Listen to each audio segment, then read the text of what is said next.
From Avanti to Northern, the UK's worst rail firms cancel 200 trains a day. But bosses still are taking bonuses. Yeah, I'm not kidding. We're going to read into this exclusive from iNews, you guys. Let's go.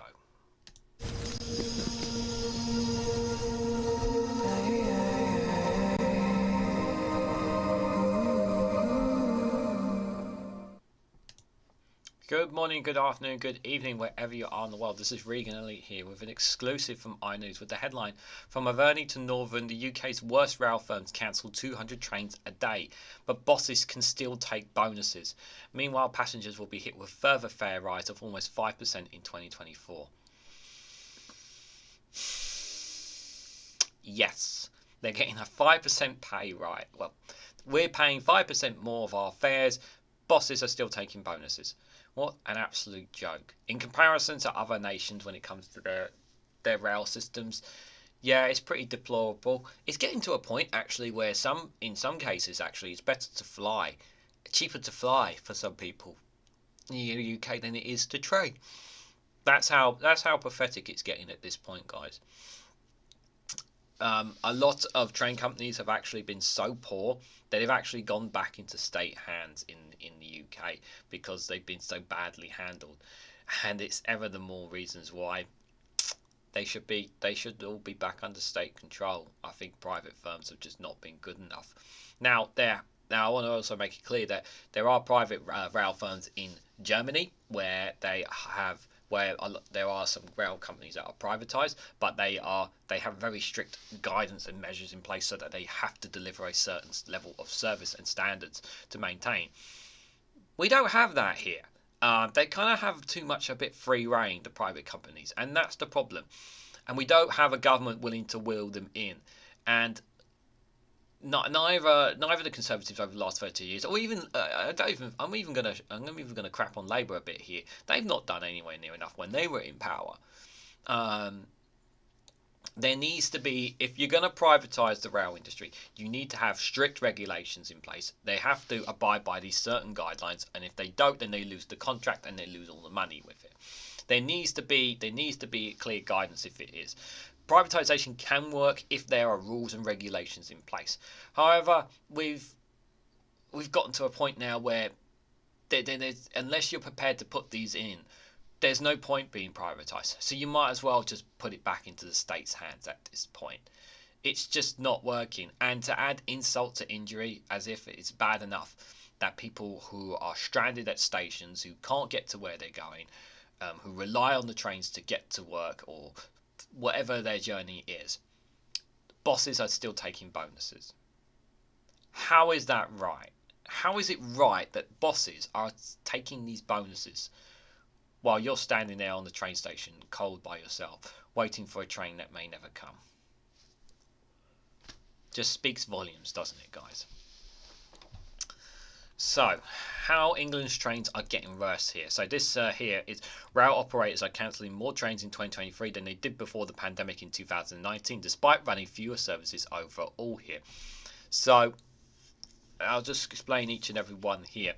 So first of all, Avanti here, train schedules between April and November of 2019, that's the top left hand corner, 63,221 was scheduled. They cancelled 2,024. That's 9 trains cancelled every day. 9 trains, guys. Not good enough, to say the least. And in comparison, so April to November 2023, the first one was 2019, now 2023, 49,574. So there's less scheduling in the service, and they've cancelled more trains, nearly 3,000, 2,976, 13 trains cancelled every day. So they've reduced the amount of trains scheduled, and they've cancelled more. Not good enough. Not good enough in any way, shape, or form. TransPennine, on top right hand side, train schedule between April and November 2019, 72,414 trains were scheduled. They cancelled 5,797 trains. 25 trains cancelled every day. 25. That's an insane amount. And then in comparison to April and November of 2023 of this year, they only scheduled 59,005 trains there. The cancellations are lower, but it's still unacceptable to say the least. 4,243, that's 19 cancelled trains every day. So they've significantly reduced the amount of trains, but they're still cancelling over 4,000 trains this year alone. Not good enough. Just pathetic. The other one there, cross-country train schedule between April and November 2019, 63,321 trains were scheduled. 3,054 were cancelled. That's 13 trains have been cancelled every day, guys. In comparison to April and November 2023, they scheduled 49,000. So again, a significant drop in trains. They basically reduced the amount of trains being scheduled by nearly a huge amount there, more than 15,000 trains reduced. And if that wasn't insulting enough, they decided to cancel 5,000 plus train services this year. That's 22 trains cancelled every day. So you had less trains and more cancellations. Pretty much nearly 2,000 more trains cancelled there. That's disgusting. Absolutely disgusting from Cross County. Last one here, Northern here. Train schedule between April and November 2019, 587,486 trains were scheduled. They cancelled 25,000. That's 111 trains have been cancelled every day. 111, guys. That's a huge amount of trains cancelled. Now, whether they have more lines or not is not relevant. It is still a huge amount of trains cancelled. And that's its percentage of every day. Now, if you look at them in comparison to April, November 2023, they scheduled nearly 500,000, 495,746 trains were scheduled. So they've significantly reduced the train scheduling. But again, they've cancelled more trains. 31,000 trains were cancelled there. That's 140 trains cancelled every day. This is outrageous, these numbers. It's ridiculous. So they cancelled even more trains, even though they've reduced the trains. Like, you tell me what's wrong here, guys. Outrageous. Outrageous. So, the UK's worst performing rail companies are cancelling almost 200 trains a day, while fares soar and their bosses take home annual bonuses of up to 2.5 million, the eye can reveal. Avanti, CrossCountry and Northern, in which serves millions of passengers from Bournemouth to Berwick, are all cancelling more trains in 2023 than they did before the pandemic in 2019, despite running fewer services overall. Along with the TransPennine Express, these four rail companies are among the least likely to have trains running on time. Meanwhile, fed-up passengers complain of issues such as overcrowding, no catering facilities and crumbling stations. The wider fragility of the rail network was thrown into sharp relief this week when damage to overhead lines caused by Storm Pia left thousands of passengers struggling to get home for Christmas. They're even struggling to get home for Christmas as well. It follows the resignation of network managing director just days after passengers were left stuck outside of London for hours in the cold, dark train carriages due to multiple system faults and damaging rails. She reportedly made the decision before the incident on the 7th of December. Annual accounts show that the directors of some rail firms took home hundreds of thousands of pounds in bonuses, including Avanti's chief financial officer Ryan Mangold, who earned $3 million in 2023, including $2.5 million in bonuses. Avanti's Britain's worst performing rail company. Yeah, we should recoup that money back. Just saying. Meanwhile, rail fares went up 5.9% in 2023, and the government has confirmed they will go up again by 4.9% in 2024. Why? Why should they go up when we're not even getting a service? Hitting most fares, including season tickets and off-peak journeys. Despite the ongoing problems, the eye analysis of rail data shows the number of passenger journeys on the rail network is returning to its highest level since the end of the pandemic. Critics say the government is holding back further growth by refusing to invest in railways, cancelling projects such as the northern leg of HS2 and diverting money to road resurfacing projects instead. In the run-up to Christmas, rail users have complained of struggling use of trains for festive shopping, visits to markets or meals out, as well as long-distance travelling to see family. Marlon James, the consumer rights specialist who was booked on a 12:33 p.m. train from London Euston to Manchester with Avanti West Coast last Friday, but ended up sitting on the floor in a cram carriage of a later service for the entirety of the journey. His experience was not unusual, he said. Nobody could get to the toilet, and that's a long time to hold it if you are desperate, he told the Eye. It was carnage, absolute miserable carnage. Andy Burdham, the Labour Mayor of Greater Manchester and Chair of the Transport for the North Committee, had written to Transport Secretary Mark Harper asking for a critical review into the unacceptable service being offered by Avanti. Almost two-thirds of trains were cancelled or delayed in the first week of November by the rail company, which was awarded a new long-term contract in November. Are you kidding me? You offered them a long-term contract? Why would you offer them a contract? Why? Why would you offer them a contract? Performances have not been good enough, Mr. Byrne told the Eye. It's been up and down this year, but we're ending the year with services falling off a cliff. Over the last 9 or 10 days, it's been appalling, really. He added that today's announcement that rail fares will increase above inflation is an insult to the travelling public. It is an insult. So this little thing, this is a source from the rail and road statistics. This is the worst performing rail companies for punctuality from July to September 2023. Avanti 46.3% of trains running on time. TransPennine Express 48.4% of trains running on time. CrossCountry 48.8% of trains running on time. East Midlands 54.1% of trains running on time. Great Western 59.9% of trains running on time. Crap from all of them, as far as I'm concerned. Labour's Mayor of Weck, Yorkshire, Tracy Bowen, told the Eye, despite some positive steps in the right direction, there simply hasn't been enough improvement on our railways this year. Passengers in the north are being let down as they try to get round the region this Christmas, but poor services are hurting our economy all year round. The latest figures from the Office of Road Statistics show that Avanti cancelled 2,976 trains between April and November this year, on average of more than 13 days. In 2019, the year Avanti took over the franchise from Virgin, just 9 trains were cancelled per day by comparison, even though an extra 13,687 were planned. A spokesperson for Avanti apologised to customers, admitted the performances have not been good enough recently. Yeah, they haven't been good enough. They have not been good enough, have they? We're sorry. That's all they can say. At least 140 trains a day have been cancelled by Northern this year. TransPennine cancelled 19, and at CrossCountry on average of 22 trains per day have been cancelled. Look at this. They got to put up with this for hours on end, guys. Hours on end. That's from Bristol. That's the photo from Bristol, Manchester, for those who are wondering.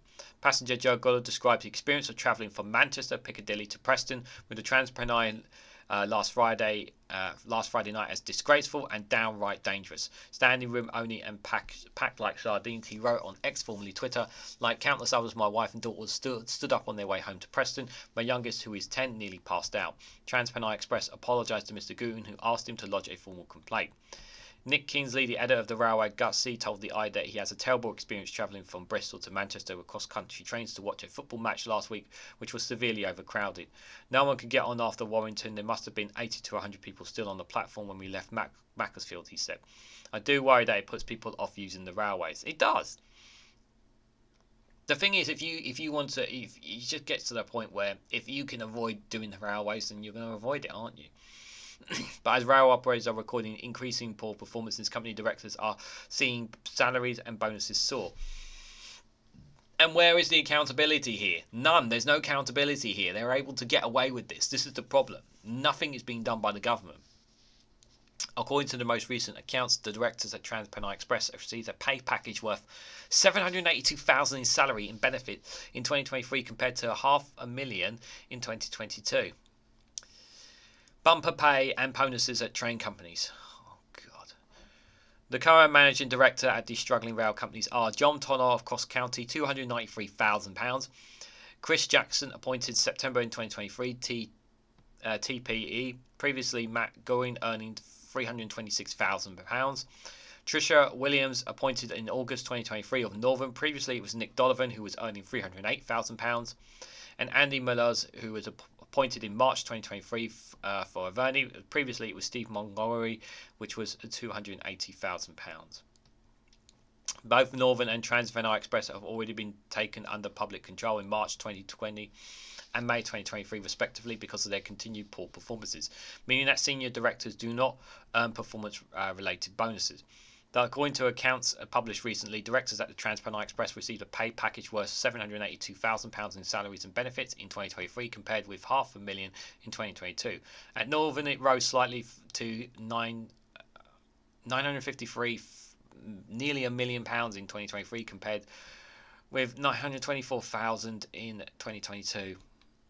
Annual accounts show Graham Sunderland, the CEO of First Group, which owns Avanti, will be paid $1.1 million, including $682,000 in bonuses for 2023, while Chief Financial Officer Ryan Mangold earned $3 million, including $2.5 million in bonuses. In 2022, Mr. Mangold received nearly $1.9 million. The company pays shareholder dividends of £11 million. The board of Deutsche Bargain, which owns CrossCountry, earned around $4.1 million last year.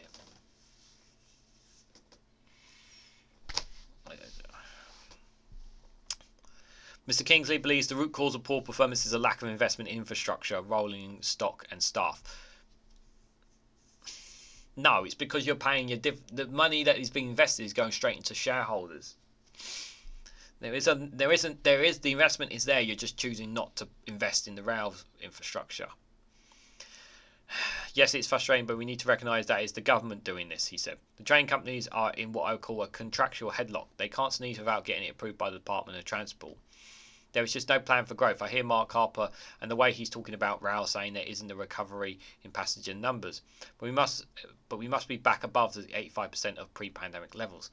The change is that it's leisure travel, that's the thing. Christmas is a critical time. The leisure passengers are not just for fun, they're putting real money into the economy. The train I was on, Manchester City, were playing at home. Manchester had the Christmas markets and they were boom for the city. People are going Christmas shopping and the rail networks are not able to meet their demands. I just think in terms of policy, it's been such an anti-rail government since the 80s. If you think about HS2 in the rhetoric, we've gone backwards so far in just 5 years or so, and that's really grim. That I agree with. An annual survey carried out by the passenger group Transport Focus found only 16% of people plan to use rail to travel over the festive period this year, slightly down from 17% in 2022. By comparison, the number of people planning to travel by road or local roads is up 55% to 66% on major roads from 38% to 39%. Despite their poor performances, Avanti and CrossCountry were awarded new long-term contracts by the government in September, which is absolute effing nonsense. They should never have been given that. Andy Burdham slammed the lack of leadership from both the government and the top of the rail industry for failing to get a grip over the crisis. I think the rail industry really needs to have a moment of reconciling with itself, he added. It needs to look at itself in the mirror when it comes to the end of the year. Where is the leadership? I see an excuse culture. There is a complacency and no one wants to say this is not right, we're going to change this. The Department of Transport spokesperson said, oh, here we go, here comes the excuse. Government funding in the rail sector is the highest now than it was before the pandemic, and we are investing huge sums into major projects such as the TransPennine rail upgrade and billions of redirected HS2 funding to other rail projects as part of our Network North plan. The same Network North plan that you're putting into investment into roads in London, by the way. Benefiting more people and more places more quickly. Strike action has significantly impacted services over the past 18 months. No, this has been happening when there weren't strike days. Remember that. That's very important to make that distinction. And while the industry are working to resolve the ongoing dispute with ASLEF, we continue to work closely with our operators to ensure that they provide the best possible experience across our railways, making it clear that we will hold them to account if they let passengers down. Chris Jackson, Managing Director of TransPennine Express, said delivering a stable and reliable service for customers is our number one priority and we're doing everything we can to make it happen. Since TFP transferred to DOHL ownership at the end of May, we've seen a significant reduction in cancellations and improved reliability across the board. The resumption of driver rest day working has helped move performance back where it needs to be, and during the 18 weeks RDW has been available, cancellations have dropped to an overall figure of 7.49%, a 36% improvement in the 6 months before DOHL ownership. We know there's more to do. Our newly introduced December 2023 timetable will help deliver more stability to our customers. Vernie West Coast spokesperson says, we're sorry to our customers who have been impacted by the delays and cancellations to our services. We have seen some short-notice cancellations on our networks in the last few weeks and we know this is not good enough. These services changes are a result of resourcing challenges where we have seen a shortage of our train crew due to historic leave agreements. it's just rhetoric at the end of the day, isn't it? Really, when you think about it. In reference to the OBR, the Office of Road and Rail and Road Statistics covering July to September 2023, less than half of the cancellations are within our direct control, with the greater proportion being left due to the infrastructure issues and other disruptive events affecting the network. Also, the stats show that we operate a 12.5% more service year on year, with the most improved operator reliability 8.1%, fewer cancellations, as well as an improvement on on-time performance 7.5%. More trains on time. We are working hard to make sure we can minimise these cancellations and improve our reliability once again. Spokesperson for CrossCountry said punctuality continues to be a key priority for everyone at CrossCountry, working closely with Network. Wow. 2023 was a challenging year for train operators with widespread industrial action. See, blaming the strikes rather than taking ownership responsibility. We have also seen cancellation caused by significant Network Rail infrastructure incidents in several locations, and punctuality have been impacted by recent storms and extreme weather, which led to speed restrictions being imposed. We assure all our customers that we are working hard with industry partners to improve performances in 2024. The Northern Railways were also contacted for comment. It's not good enough, just not good enough on these rail companies. It really is not, guys. We've heard more than enough, from them. They keep. There's no getting around this, guys. These cancellations, the reduction in trains, the rise in rail fares, and them getting bonuses. It's just they are literally laughing behind the scenes at us, laughing at the ordinary people that are just trying to get to A to B, who are going to see family, going to work, whatever it may be. People rely on the train service. They need the train service to work. People don't want to rely on having to drive cars. If we're supposed to be reducing emissions, how are we going to be doing that if people are going to be getting back in the car? That's the thing. It just doesn't make sense.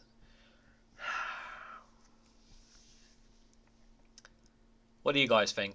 What do you guys make of this all? What should be done? Should it all be put into state ownership at this point? Or can we still make it work for privatisation if we put in necessary restrictions and changes? Will a Labour government do better than this Conservative one has been doing for the last 13 years? Let me know what you guys think in the comment section down below. Hit the like button, we greatly appreciate. Share this across social media and hit that bell notification icon so you'll be notified of when I upload another video. And if you want to financially support me, you can do so by buying me a coffee or joining me on Patreon. Thanks so much for watching, and I hope to catch you all very, very soon.